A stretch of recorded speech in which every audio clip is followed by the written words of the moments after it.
to 5:30 p.m. But that notwithstanding, we've been having lead councils requesting for some more time. And just like it happened yesterday, today will not be an exception. But we'll be waiting to see how that unfolds.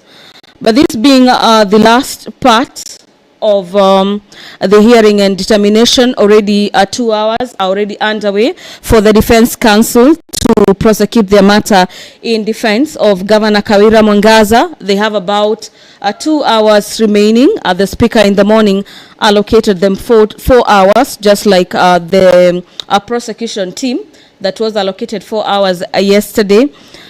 When the House resumes after lunch, any moment from now, we will be having question as well as requests for clarification by senators after the defense team is done with submission of its defense.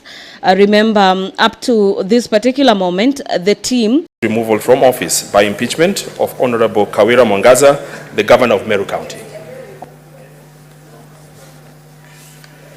So, Council, before you start, just to remind you that you have 1 hour 55 minutes to conclude the presentation of the Governor's case. You may proceed.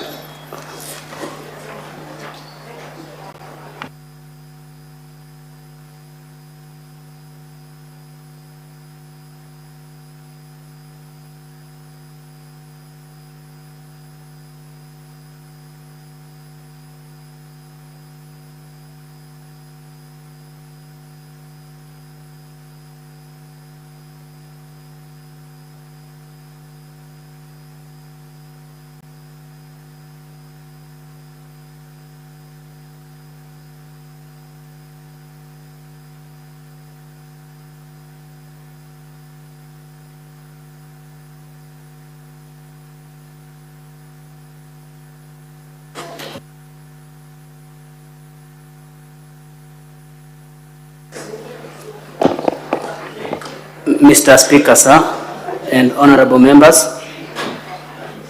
may I remind the witnesses that is still under oath through the chair. Thank you. I'm aware I'm still under oath. Thank you. Mr. Munene, may we proceed from where we had stopped, but we'll be moving to the second issue. The motion for impeachment before the Senate. The second issue accused of the governor is failing to appoint chairpersons of the Meru County Revenue Board, Meru Microfinance Corporation, Meru Youth Service Board, and Meru County Investment and Development Corporation Board. What's your response to that, Mr. Munene? Thank you, Mr. Speaker and honorable members. The governor has been accusing of failing to appoint the chairpersons of the Meru County Revenue Board, Meru Microfinance Corporation, Meru Youth Service Board, and Meru County Investment and Development Corporations as required by the law.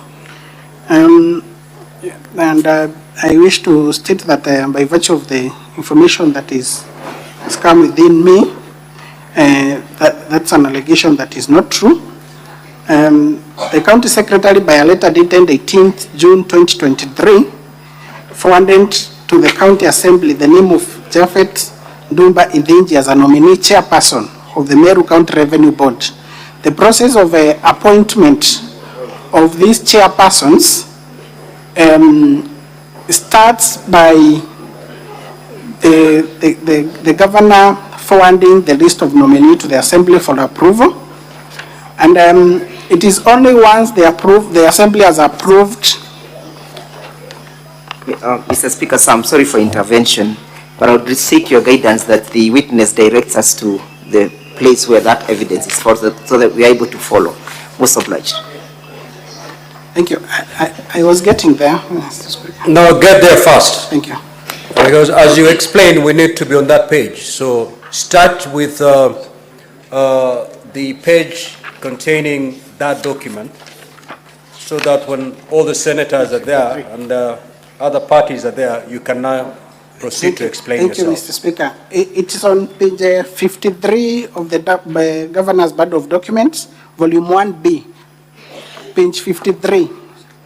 There's a letter there dated 18th June 2023, received by the Office of the Clerk at the County Assembly on 21st June 2023. And the Governor and the Executive Member in charge of Finance, pursuant to Section 6 of the Meru County Revenue Board Act, is forwarding the list of nominees for the chairperson and 2 members of the County Revenue Board.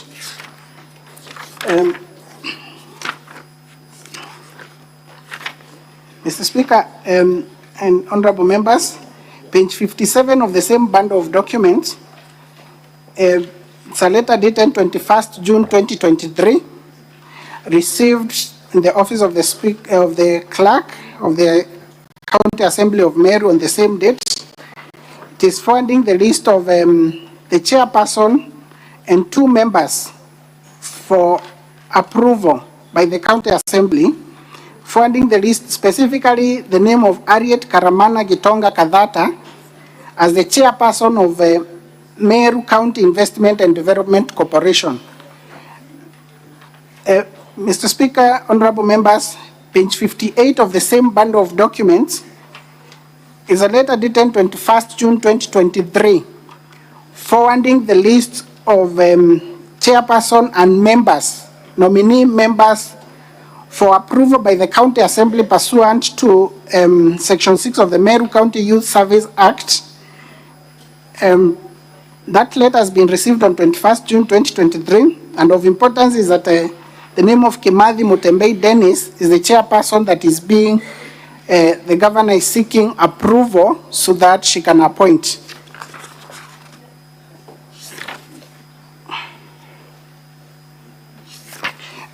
Mr. Speaker, honorable members, after this letter, the County Assembly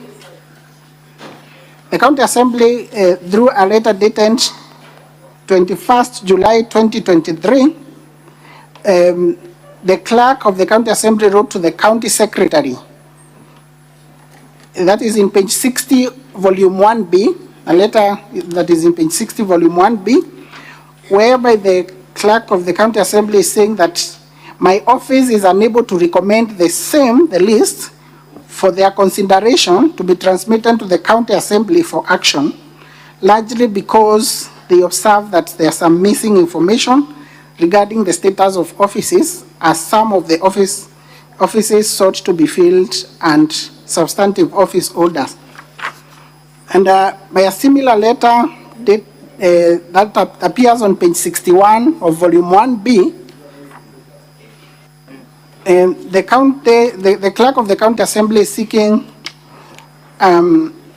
it's a reminder letter, followed by the letter that was received on 21st July 2023. And Mr. Speaker, honorable members, in response to that letter, the County Secretary and End of Public Service wrote a letter dated 18th September 2023. It appears on page 54 of volume 1B of the same bundle of documents. And in this letter, saying that it indicates that reference is made to the above subject matter and your letter dated 31st August 2023. The nominees of the County Revenue Board are made in anticipation of their lapse of term on 14th December 2023. All the other offices fell vacant by way of natural attrition. Mr. Speaker, honorable members, on page 55 is another letter from the County Secretary directed to the Clerk of the County Assembly, which is a polite reminder. It has been received the same date, it's dated 11th January 2024. On 21st March, page 56, volume 1B. On 21st March 2024, the County Secretary still wrote another reminder to the Clerk of the County Assembly of Meru, and subsequently, Mr. Speaker and honorable members,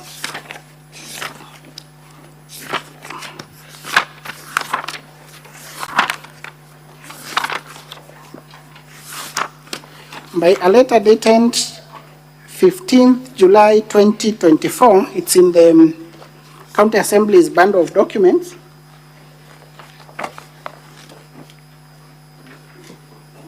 Volume 1.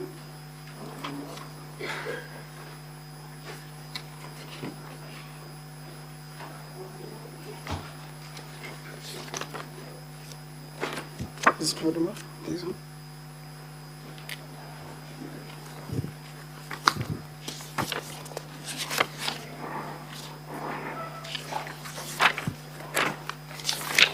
As you check on that, Mr. Munene, is that a demonstration of compliance from High Excellency the Governor? It is a demonstration of compliance, and of importance is that the letter, the dated 31st August, that is on page 61, which appears on volume 1B of the Governor's bundle of documents, the Clerk of the County Assembly is indicating that they have learned, indicating that the County Assembly, county government, this is to kindly make a follow-up on the requested information to facilitate the committee of the 400 names to the various semi-autonomous bonds of the county government of Meru to the relevant committee of the County Assembly for vetting and consideration, excluding the nominees of the Meru County Alcoholic Drinks Control Board, whose nomination has been since committed to the relevant committee of the County Assembly for vetting and consideration. Mr. Speaker, honorable members, despite the Clerk of the County Assembly confirming that the list for the Meru County Alcoholic Drinks Control Board and been lent to the relevant committee by 31st August 2023, to date, that vetting is yet to be concluded.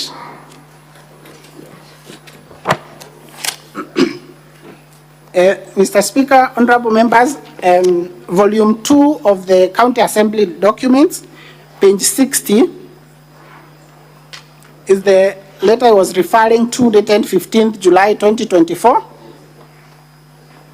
And in this letter, dated 15th July 2024, the County Secretary is indicating that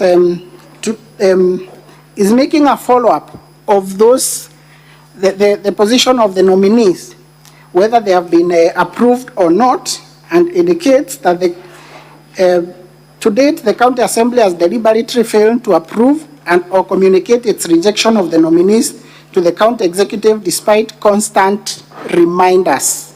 Despite constant reminders. This is a letter dated 15th July 2024, and my emphasis, Mr. Speaker, honorable members, on that statement, despite constant reminders, is because I'm aware that yesterday the Clerk of the County Assembly appeared before this honorable House and indicated that the letters, the 3 letters that I have mentioned, that is the letter dated, the letter appearing on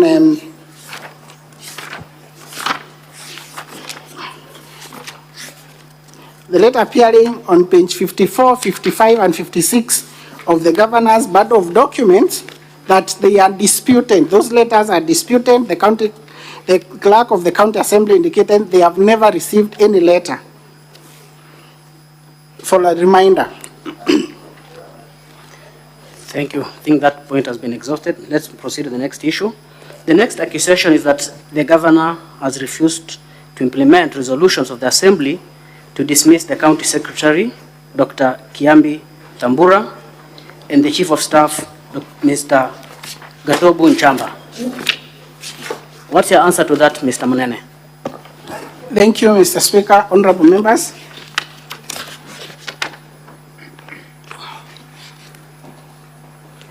The Governor has been accused of refusing to implement the resolution of the County Assembly requiring the dismissal of the County Secretary and the Chief of Staff.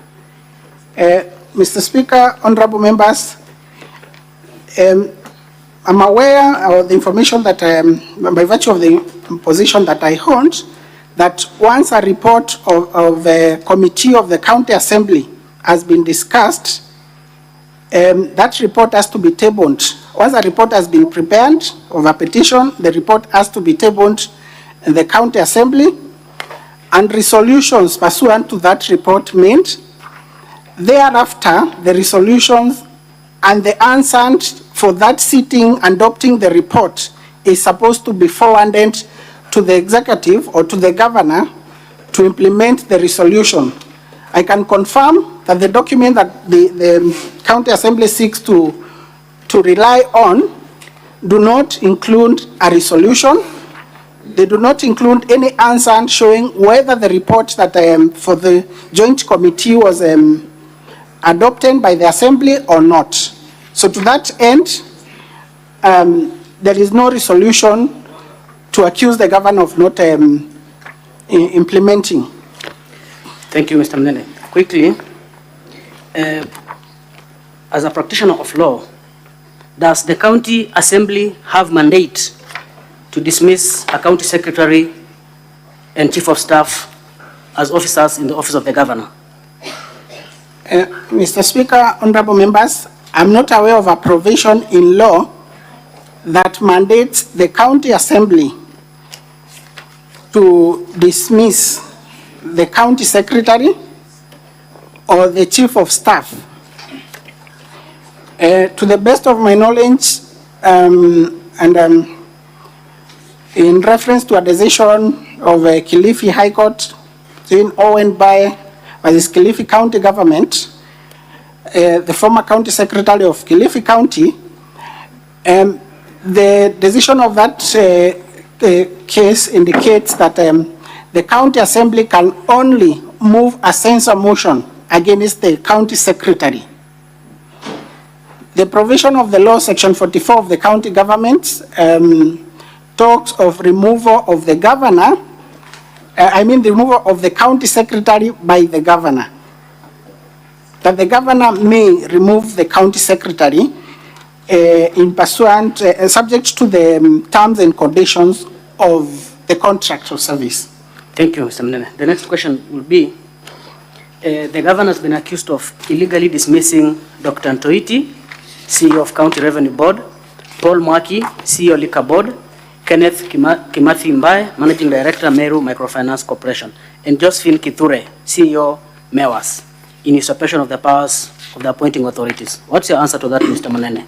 Thank you, Mr. Speaker, honorable members. First, to note that this is a ground or particulars that were presented before the previous impeachment motion, in which I appeared as a witness before this honorable Senate, and I can confirm that this was one of the grounds. And the allegation that has been made is not true. The governor did not dismiss Dr. Ntoiti, Paul Mwaki, Kenneth Mbae, and Joseph Kithure. But Dr. Ntoiti resigned. Paul Mwaki served his term, which his contract ended on, I believe, 15th December 2023. Kenneth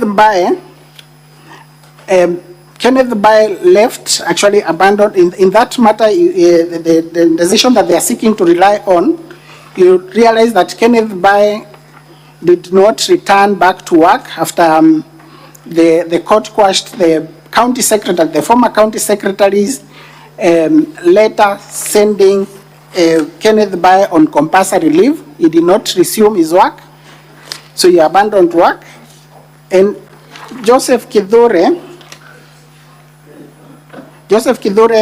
served his term to conclusion, until it was terminated by lapse of time.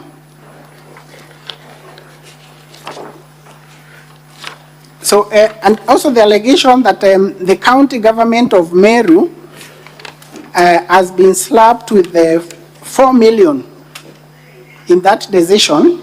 It is not true. It is not a correct observation. The county government, Mr. Speaker, honorable members, is not a party to that employment and labor relations dispute. And in the same decision, in the same order, the general damages that were granted of cumulative general damages of 1 million. Perhaps very quickly, Mr. Munene, if you could refer the House to the specific documents they wish to rely on. Mr. Speaker, honorable members, page 68 of the bundle of documents, volume 1B of the governor's bundle of documents,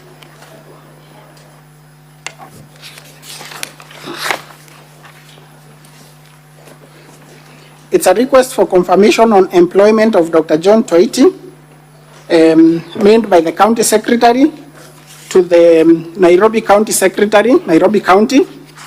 And on page 69 is a resignation of Dr. John Toiti, dated 14th November 2023. Page 70 of that bundle of documents is a letter from Nairobi City County confirming that confirming the employment status of Dr. John Toiti, that Dr. John Toiti is an employee of Nairobi City County. Page 71 of volume 1B of the bundle of documents, it is a notice of appeal indicating that the parties, the respondent, they disagreed with the decision of the court, and they have preferred an appeal against that decision.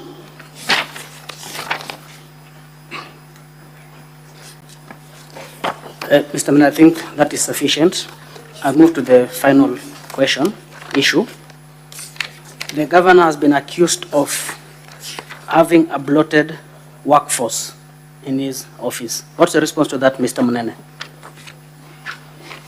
Mr. Speaker, honorable members, I confirm that there is such an allegation of bloated workforce, and that allegation,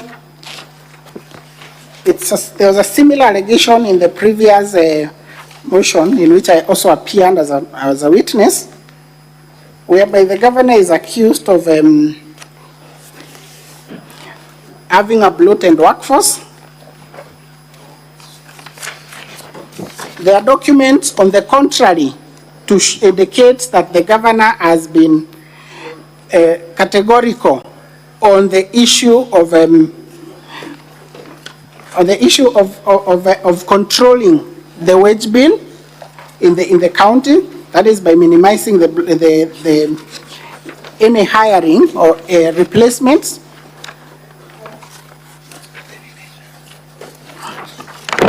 Through the assistance of my advocate, I want to get to that page.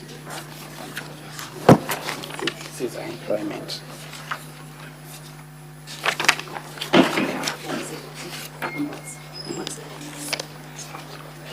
Page 170 of volume 1B, bundle of documents.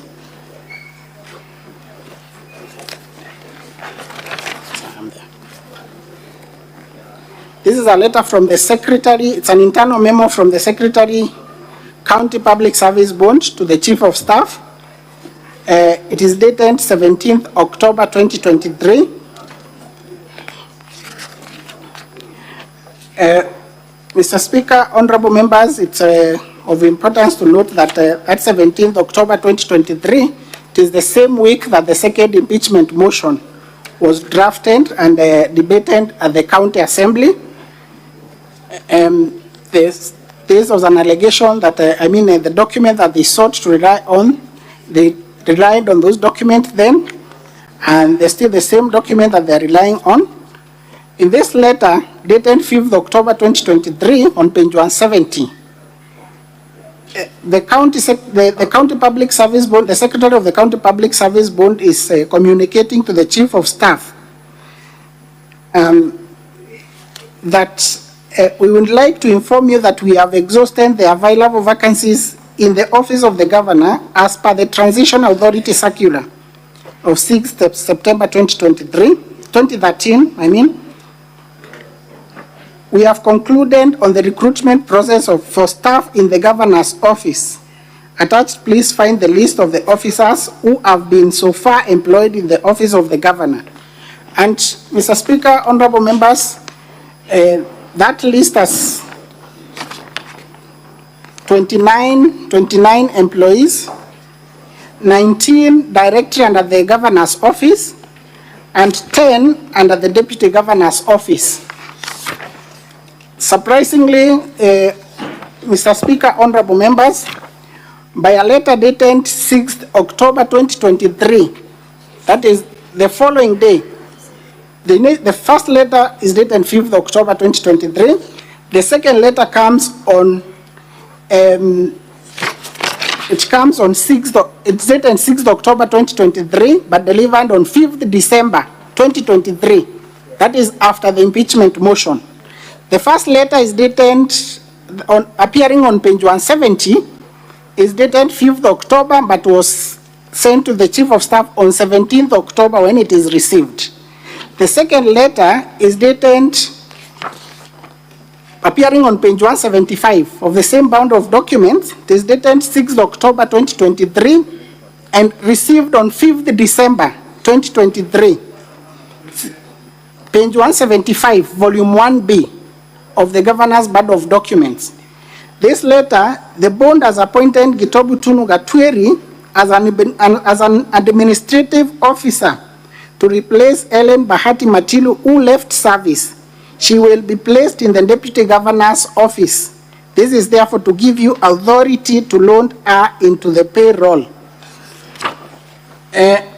What was the response to that? Mr. Speaker, honorable members, by a letter dated 15th December 2023, it's appearing on page 173, volume 1B of these documents. The Chief of Staff responds on authority to load in the payroll and indicates that it has been brought to our attention that by a letter dated 6th October, you have ordered the Chief Officer in charge of Public Service Management to load a certain Gitobu Tunu Gatweri, whom you have apparently appointed as an administrative officer, employee under the office of the Governor. This is a protest letter, and on page 174, the letter runs to page 174 of specific importance before this honorable Assembly and Mr. Speaker, honorable members, is that the Chief of Staff says, be reminded also that solely the Governor has previously and including in the recent impeachment proceedings, both the brunt of allegations of bloated workforce under the office of the Governor, and is not willing to preside over further appointments and overloading of the payroll as suggested by your latest communication. And in the same memo is saying that be advised that there is an administrative officer at the Deputy Governor's office who was deployed and has been there from 23rd February 2023. So the Governor is resisting any addition. Thank you, Mr. Menene. I think you have been clear beyond peradventure. Mr. Speaker, sir, I'll close there in chief. You'll wait for questions, Mr. Menene. Okay, the witness seems to have one more issue to clarify as counsel of Very well. Mr. Speaker, honorable members, there is also an allegation that has been raised on the issue of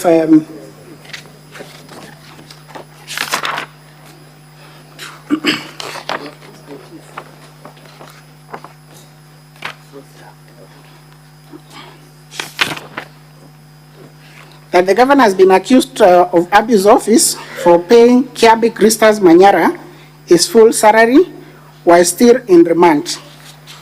I'm aware that the County Public Service Bond, pursuant to sections 59(1)(c) of the County Government Act, is the one mandated with the disciplinary powers. The County Public Service Bond, it has the disciplinary powers, and when it comes to the issue of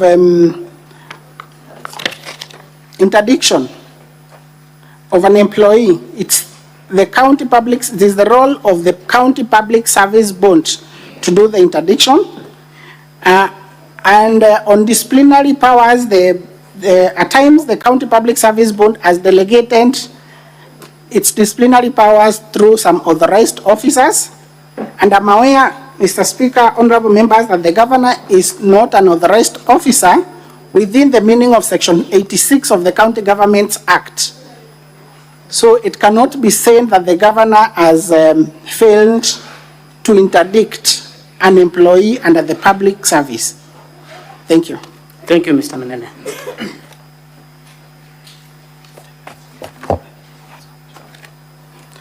For the record, Mr. Speaker, my name is Mwangaza. I'll be taking about 10 minutes in cross. Bwana Dixon. Mr. Speaker, honorable members, yes. Yes, sir. How are you, Bwana Dixon? I'm fine, thank you. I refer you to your affidavit at page 24 of your documents, specifically paragraph 3 of your affidavit. You depone the issue of the revocation of the appointment, correct? Yes. Do you dispute that Ms. Miriti was appointed? No, I don't. Now, you have also deponed that the appointment was not legal, and you have deponed the issue of revocation of the appointment, correct? Correct. And it is your evidence that the revocation was pursuant to the legal advice. Correct. And you're on record that the legal advice was done both by yourself and the alleged legal advisor. Correct. Now, have you brought to this Senate an original copy of that legal advice? No. Do you have even a certified copy? No. Now, I take you to that legal advice, Bwana Munene. The legal advice is to be found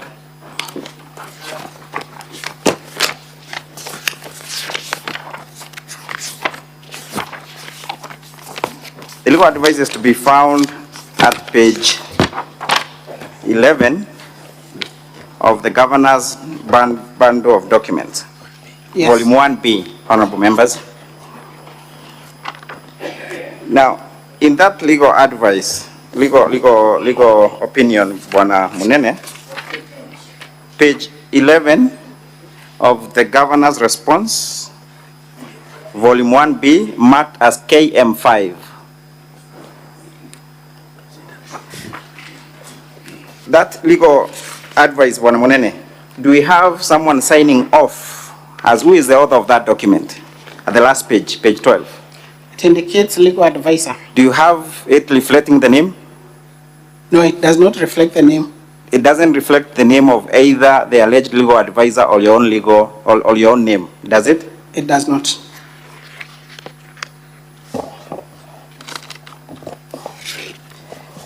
Honorable Senators, I want to move with you to the affidavit of one Linda Gaki Kiome that was filed yesterday before the Senate, yesterday afternoon. I hope we all have that affidavit.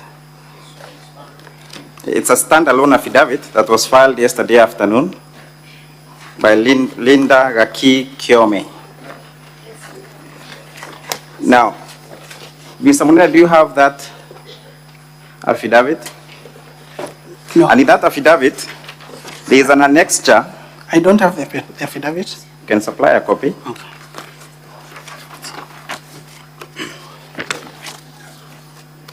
Please look at the last annexure that was applied by Linda Gaki Kiome, the notice of intention to terminate your contract.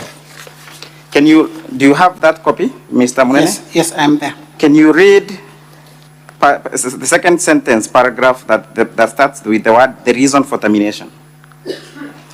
The reason for termination is due to your perennial unavailability to offer legal advice as and whenever the governor requires you. The second sentence, the sentence preceding before that or after that? You have also disheartened your obligation as a legal advisor to the governor and instead concentrated on your schedule as a council member of the LSK and also in the running of your law firm. Now, which Mr. you are Munene, sole stop at that. proprietor. So this is an notice of intention to terminate the contract of Linda Gaki Kiome, correct? Yes. And the reasons for termination is perennial unavailability and desertion of work, correct? Correct. And what is the meaning of the word perennial? Is it not annually, perennially? Many times. Many several. times. When is the date of this letter? 26th March 2024. 26th? March 2024. Proceed to the sentence that begins with the word "when the governor." When the governor raised this concern over the same issue in December 2023, and in an attempt to amicably resolve it, you intimated that due to the exigencies of your schedule, you contemplated resigning. In December, which year? 2023. That means that as of December 2023, the governor already had issues with her legal advisor, one Linda Gaki-Kiome, correct? It indicates so. Is that not the inference? That is what it infers. Now, I take you back to the internal memo, Mr. Sorry, before I take you back to the internal memo, I take you to the date of the internal memo. When is the date of the internal memo? 23rd February 2024. 23rd? February 2024. A date coming after the governor having issues with her legal advisor, correct? Correct. A date coming after the governor having identified that her legal advisor has perennially deserted work, correct? Not correct. Do you want me to take you back to the intention to terminate? Yes, which is coming on 26th March 2024. That is when the issue of perennial that is coming. Yes, 26th March 2024. Thank you. Now, the paragraph that says when the governor raised this concern over the same issue, what issue was the governor raising in the month of December 2023 with her legal advisor, Mr. Munene? Is it not the issue of perennial unavailability and desertion of work? It talks about exigencies of the schedule and contemplating. Yes, it is. Is it not the issue of perennial unavailability and desertion? Yes. As of December 2023? Yes. The governor had problems with her legal advisor for being unavailable at work? Yes. Yet in 23rd February 2024, the legal advisor is in a capacity to advise the governor. Is that correct? Yes, it's correct. That's correct. That's correct.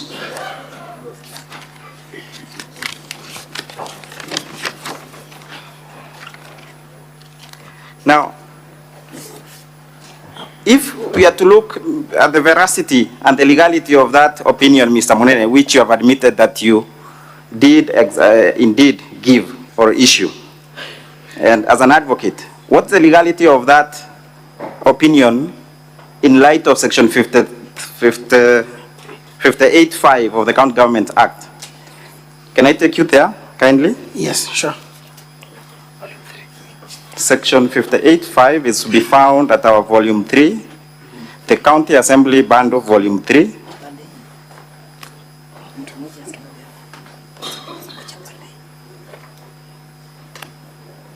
County Assembly Bundle, volume 3, at page 51. At page 51. Page 50 and page 51, section 58 is about composition of the County Public Service Board. Mr. Munene, can you kindly read section 58.5 of the County Government Act? I am not there yet, so if you could be assistant with a copy. Kindly. Thank you. Page 51.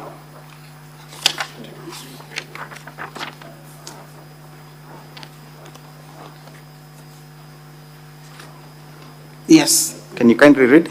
The members of the board may only be removed from office on grounds set out for the removal of members of a constitutional commission under Article 251(1) of the Constitution, and by a vote of not less than 75% of all members of the County Assembly. That is the process of removing a member of the board, correct? Yes, but not an ex-officio member of the board. Wasn't Ms. Miriti appointed to the board? She was an ex-officio Yes member or no? of the board. Is she not a secretary? She's a secretary. Does this fly on the face? Sergeant at arms.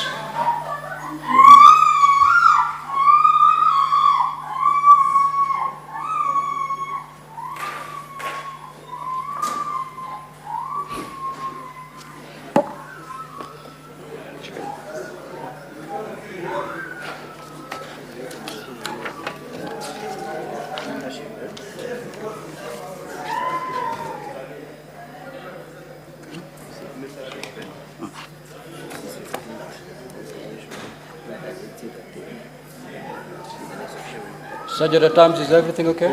Mr.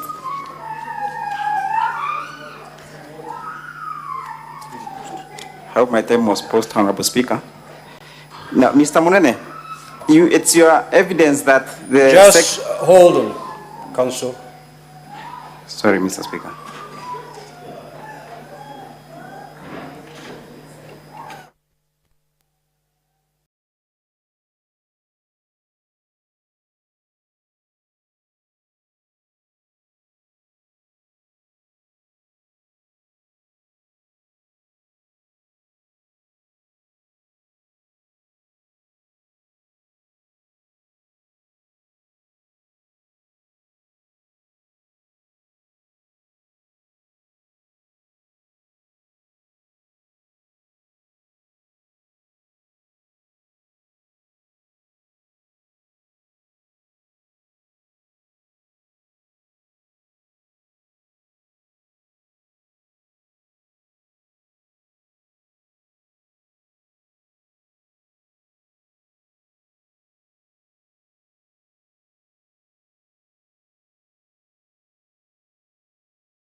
Thank you, Mr. Speaker. Now, Mr. Munene, it is your evidence that the secretary is an ex-officio member. Yes, Mr. Speaker. Can you kindly look at page 50 of the same volume 3 band of the County Assembly, section 58(1) on the composition of the board? Are you there? Yes, I am there. What is the composition of the board? The County Public Service Board shall comprise a chairperson appointed in accordance with section 58A, at least... C, specifically C, go to section 58, subsection 1C. I'm on 58, at least 3 but not more than 5 members appointed in accordance with section 58A, a certified public secretary. A certified? Public secretary. So is a certified public secretary a member of the board? An ex-officio member. But a member of the? An ex-officio member. Where is the issue of ex-officio on section 58(1)C? Because constrain yourself to that section. Is a secretary a member of the board? Yes or no? Yes. Now, in respect of section 58(5), is the procedure depicted under section 58(5) the procedure for removal of the secretary? Correct? It's for the members of the board. And the secretary, correct? Article 251. No. Mr. Munene, section 58(5), the members of the board may only be removed from office pursuant to section 58(5), correct? Yes, and Article 251. Yes or no? Correct. Now, in respect to the legal opinion, doesn't that legal opinion that you claim to have given fly on the face of section 58(5) and Article 251? Yes or no? No. Now, Mr. Munene, I take you to the question of boards. As paragraph 6 of your affidavit, you've deponed that the letter by the county secretary dated 18th June 2023 was forwarded to the county assembly in the name of Japhet Dombi, correct? Correct. Were you copied in those letters? Were you copied? Take me to the letter, I'll confirm whether I was copied or not. Honorable Senators,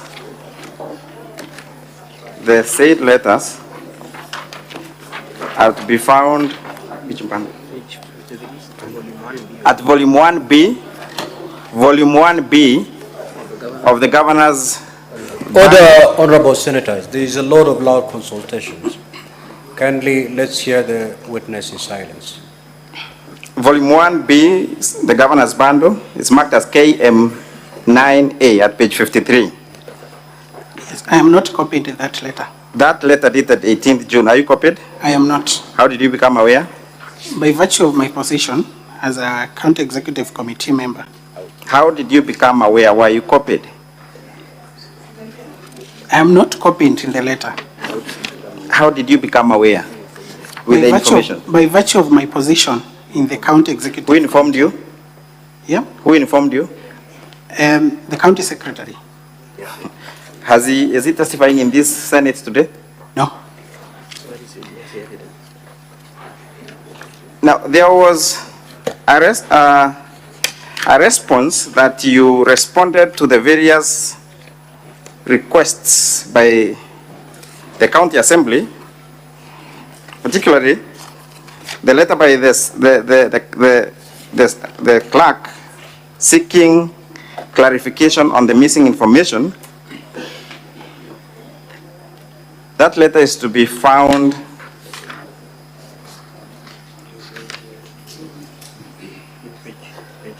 to be found in page 60 of the same bundle, the governor's bundle. It's marked as KM9H. Yes, I'm there. Is received 21st July 2023. Is a letter by the office of the clerk. Now, Mr.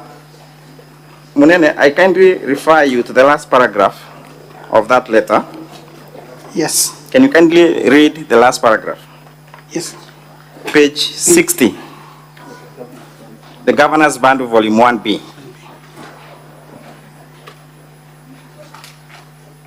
Kindly also feel free to provide any other additional information regarding the nominations that may facilitate the county assembly to effectively discharge its mandate. We look forward to your response and clarifications. And the preceding paragraph, we are therefore kindly asking for more information / clarification regarding the availability / existence of vacancies in the offices within which the nominations are being made in order to facilitate their transmission to the county assembly for consideration. This will enable the county assembly to... Stop there, Bwana Munene. Okay. Did you ever forward a response in terms of providing the necessary information as required by the clerk? Yes or no? Yes. Where is the evidence?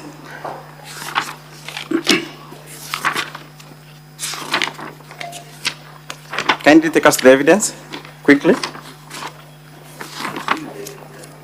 It's on page 54, volume 1B, Governor's Bundle of Documents.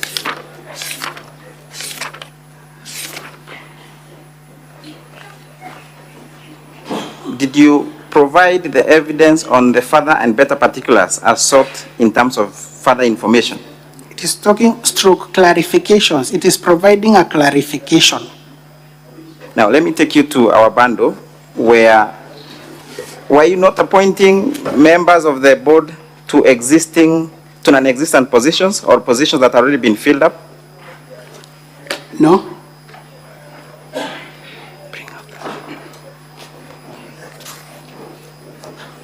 Honorable members, we are referring to page 52 of the County Assembly response.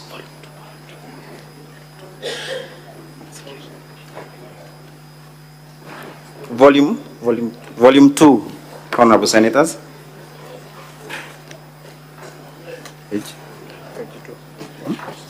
Page 52, Volume 2 of the County Assembly documents. It's at page 52, Volume 2 of the County Assembly documents, exhibits. Now, Bwana Munene, can you kindly read out that Gazette notice? Page 52, Honorable Senators. Should I read from here? Mr. Munene, very quickly, time is not with us. Can you read out the Gazette notice number? Gazette notice number 538, the Constitution of Kenya, the county Read government it. Time, Act. Mr. Munene, can you go to the content of the Gazette notice? It is notified. Okay.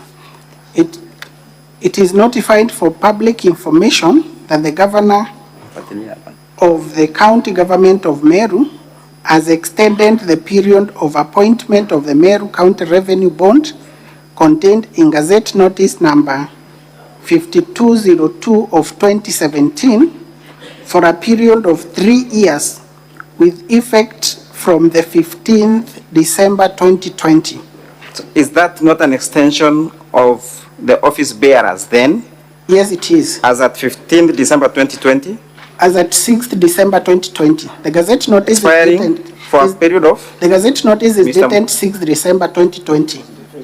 is dated And 15th it says November. that the extension will be with effect with 15th December 2020.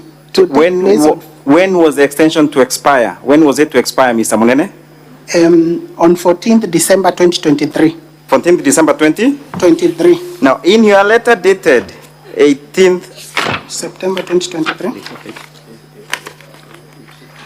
in your letter, the letter at the governor's bundle, honorable senators, at page 54.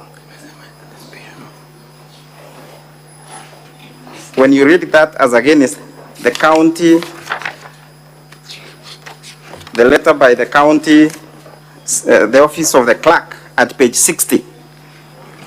Mr. Munene, at page 60 of the governor's bundle, Mr. Munene, at page 60, we are therefore kindly asking for more information, clarification regarding the availability, existence of vacancies in the office within which the nominations are being made. Is that so? Which paragraph is that? Wasn't the clerk asking for information as to which office the members were being nominated to? Yes, through clarification. As at 21st July 2023? Yes. And that is what you responded by your letter dated 18 September 2023? Yes. Did you supply information as to which office that you are nominating those members? It sought information through clarification. Did you supply? Yes, the clarification. Yes was or no? supplied. Did you supply? Did you clarify that the office was already having office bearers? Yes. Were these office bearers in office on 18 September 2023? Yes. To which office were you nominating members? The nominees of the County Revenue Board are made in anticipation of their lapse of term on 14th December 2023. That is the clarification. Mr. Speaker, I cede my few minutes to my colleague, Mr. Kawira and Mr. Ndego. Mr. Munene, the letters appearing on pages 54, 55 to 56. You must be aware that the County Assembly contends that those documents are outright forgeries, correct? Sorry? The documents appearing from pages 54 to 56 of the Governor's Volume 1B, you are aware that you contend that those documents are forgeries, correct? Yes. And because his allegation was brought out yesterday, Yes. and the clerk was here, Yes. have you sought the leave of the Speaker or made any attempts to bring the delivery note of these 3 letters that you purport and that you say you are aware they were received by the office of the clerk? No, You've not made such an attempt. we have not made the attempt. Okay. Is it a coincidence that these 3 letters, and Mr. Speaker, I do not purport to be a forensic examiner or a forensic expert or a document examiner rather, but is it a coincidence that these 3 letters that were in different months, in fact in different years, is it a coincidence that the 3 of them were stamped on the same place, different months, different years? What do you mean by same place? Just look at the letterhead of those 3 letters. They are stamped on different pages. Stamp, yes, but same place, correct? Not same. Okay, I'll leave the honorable senators to draw their own conclusion. Mr. Munene,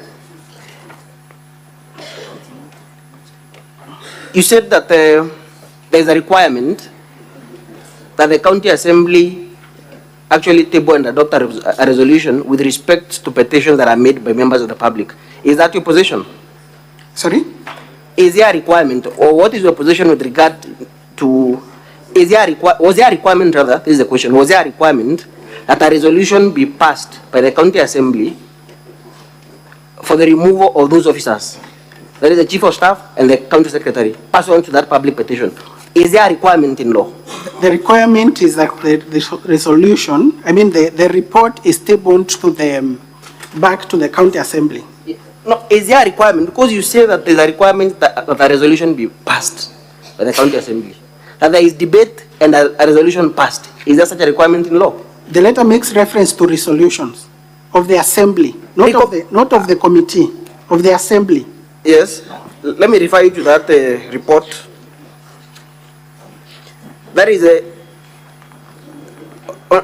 Honorable Speaker, that is volume 2 of the assembly documents, the exhibits in support of the impeachment motion, at page 140. Page 140 of volume 2 of the county assembly documents. At 5.2, you will see the committee's recommendations. Is that the assembly or the committee's recommendations? These are the committee's recommendations. And what is recommendation number 2? That the governor do dismiss the county secretary and the chief of staff, correct? Yes. I'll refer you to our volume 4. Our volume 4, Honorable Speaker, the county assembly documents. Volume 4, that is at page 295. Volume 4 of the county assembly documents, that is, those are the standing orders.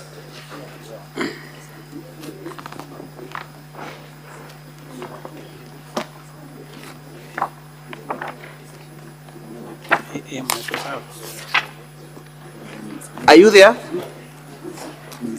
Yes, I am there. Page 295 of volume 4 of the county assembly documents.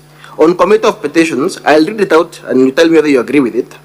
Every petition presented or reported pursuant to this part shall stand committed to the relevant sectoral committee. 2, whenever a petition is committed to a sectoral committee, the committee shall in not more than 60 calendar days from the time of reading the prayer respond to the petitioner by way of a report addressed to the petitioner or petitioners and laid on the table of the assembly, and no debate. And no debate on or in relation to the report shall be allowed, but the speaker may, in exceptional circumstances, allow comments or observations in relation to the report to the petitions for not more than 20 minutes.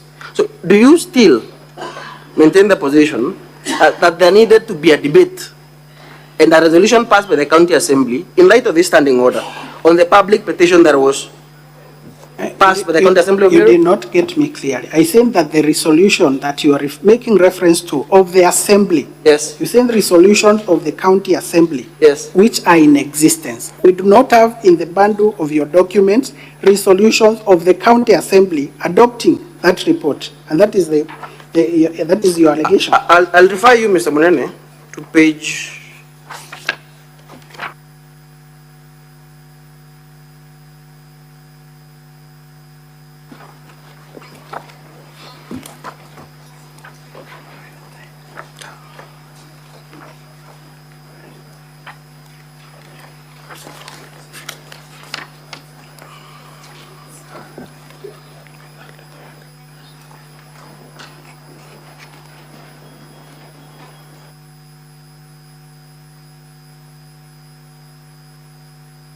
Volume 2, volume 2 of the county assembly documents.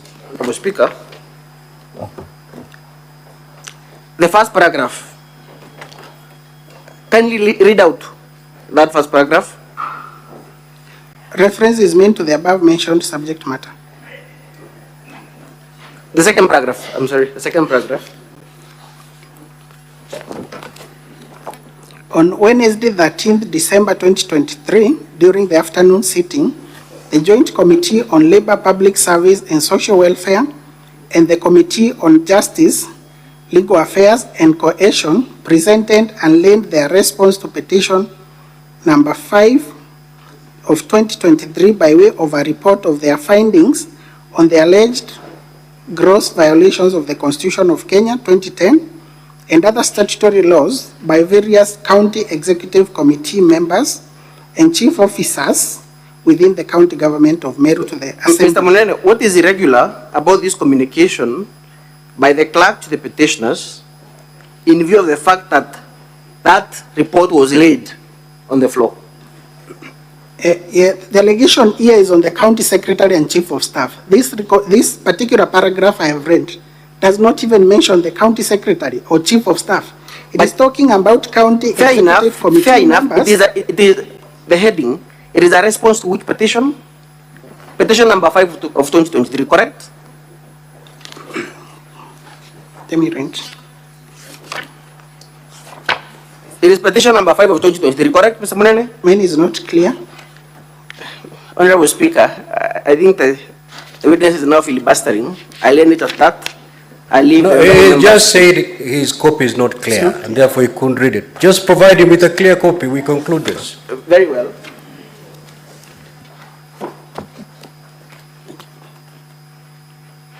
On my copy, it is petition number 5 of 2023. Can you see that? Yes. Okay. Yeah, petition number 5 of 2023.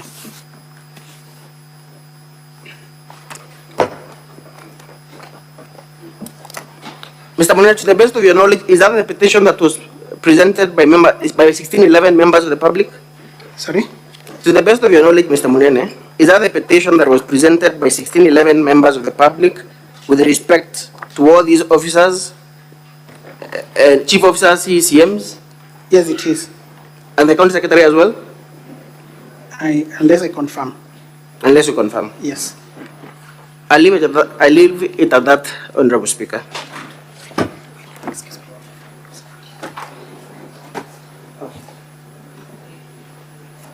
Mr. Munene, I'll be very brief with you. Kindly confirm that prior to your admission as an advocate, you underwent a rigorous training in the advocates training program, correct? I confirm.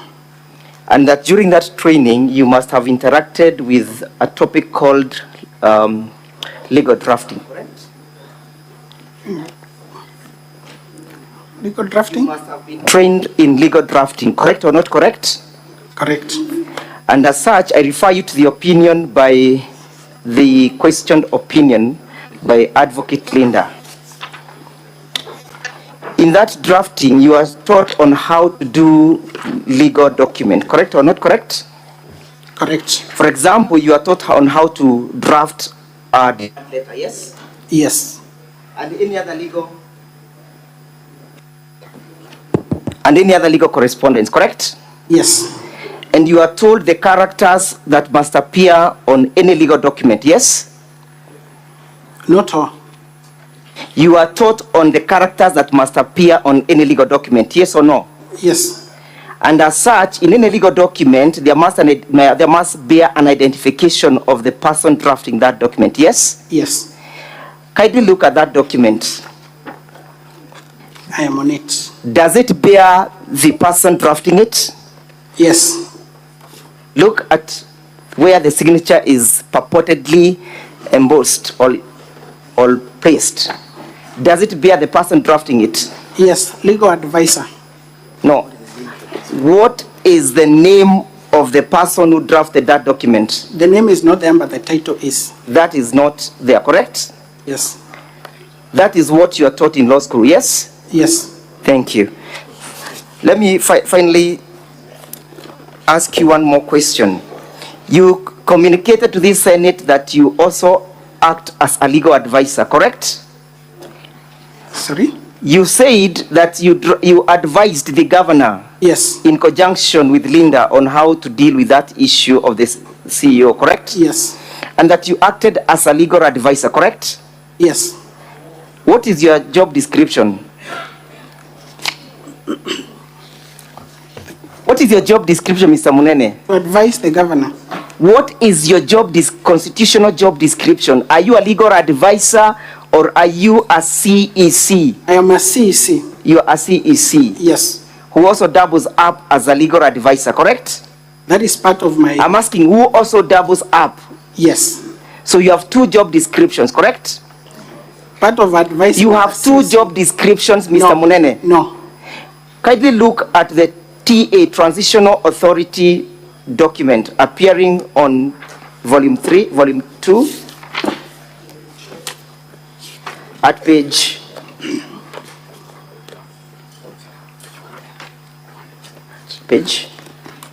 that one, the Transition Authority. Ulikuwa umetoa. Transition Authority, you had it. A moment. Page 2, it is page 191. Page 191. Of volume 2. Volume 2.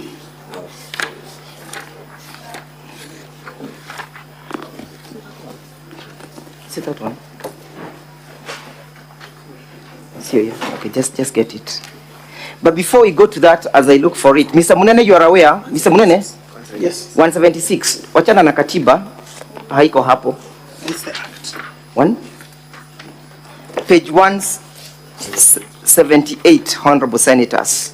You are aware that there was a transitional authority that was constituted that was to oversee the transition from the local government to the county government, correct? I'm aware. And that during that particular of trying to formulate the county government, they issued a communique dated 16th of September 2013, correct? Correct. And that document creates the offices that were to work under the governor's office, yes? Yes. And that you as a CEC is part of what is contemplated, yes? No, it is not. CC is in the County Government Act. It's not in the transition. Honorable Senators, I'm looking at page 108 or 180 of that document. Yes? Volume 2, page 180. Mr. Munene? Yes, I'm there. Can you see where there is a provision for the legal advisor? Yes. Are you the legal advisor to the governor? No. Thank you. No further questions.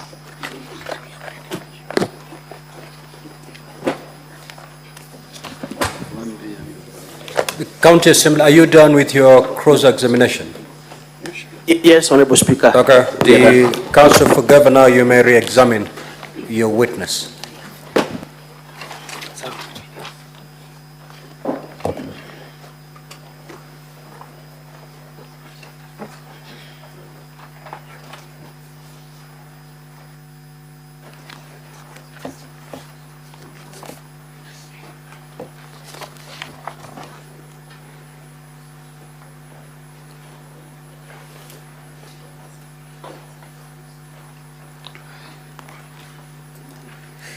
Mr. Munene, I'll have a few questions for you, just for clarification. Thank you. Council for the Assembly starting point was on the governor's legal advisor. Yes. How many advisors does the governor have? 3. We have a political advisor, economic advisor, and legal advisor. Mr. Munene, are you among the legal advisors? No. Thank you.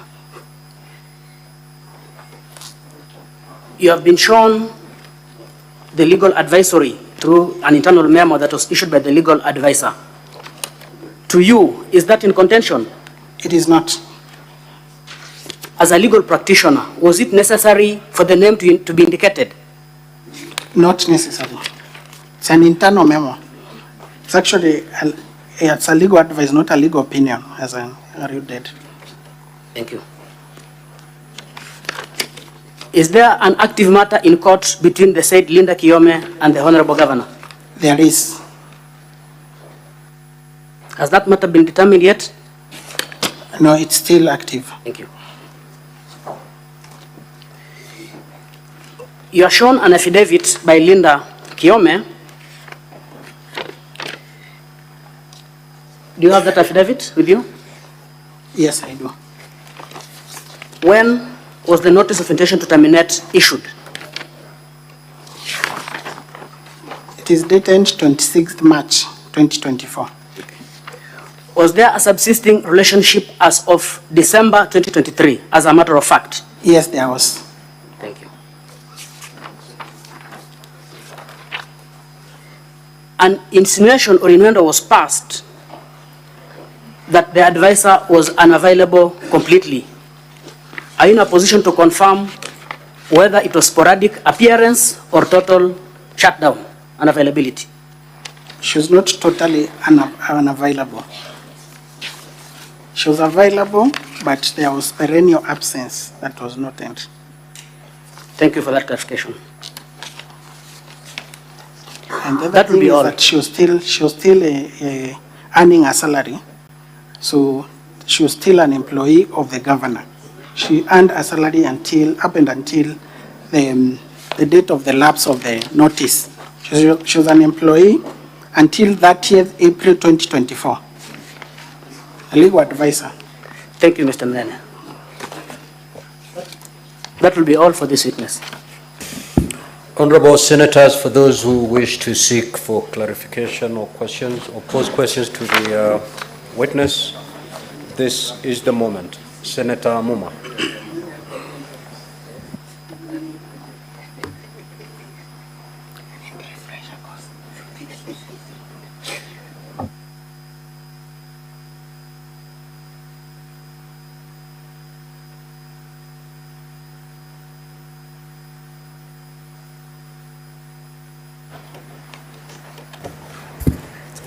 Thank you, Honorable Speaker. I have some 2 or 3 questions to you, witness. The first question relates to charge number 1. Is there a difference between revocation and dismissal or removal from office? That is question number 1. Question number 2. Is the Secretary or CEO of the Meru County Public Service Board an ex-officio member, or they are a member they are a voting member of that board? And then finally, is it the practice that I can be a CEO of an institution and at the same time a holder of an office in the same institution? So I have taken leave of absence from being an officer in order to be a CEO in the same organization. Is that part of good governance practice in human resource? Thank you. Thank you, Mr. Speaker, honorable members. I start with the first question on revocation and dismissal. Those are, in my opinion, and which I believe is the opinion of the law, revocation is different from dismissal.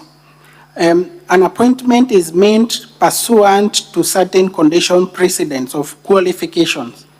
And the moment the appointing authority realizes that those qualifications have not been met, they have that residual right to recall the appointment, which is technically revocation. It is recalling an appointment. Dismissal, it's a dismissal pursuant to Section 41 of the Employment Act. Thank you. The other question on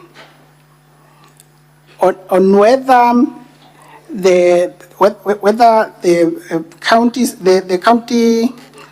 the Secretary of the County Public Service Board is an ex-officio member or a voting member, I confirm that the County Secretary, the Secretary of the County Public Service Board does not have a voting right in the County Public Service Board. As such, she is an ex-officio member. And Article 251, Article 1 on their removal indicates, excludes actually ex-officio member. Says that a member other than an ex-officio member may be removed pursuant to that provision. So the Secretary of the County Public Service Board is not immune to provision of Section 58. Lastly, it is not good governance practice for a person to take a position of a CEO and continue to be a public officer in the same institution. The court has rendered its opinion on that severally, and it has indicated that you cannot freeze one position for 6 years take another position, await the 6 years to lapse, and come back and purport to continue in that previous position that you had taken? Senator Sige.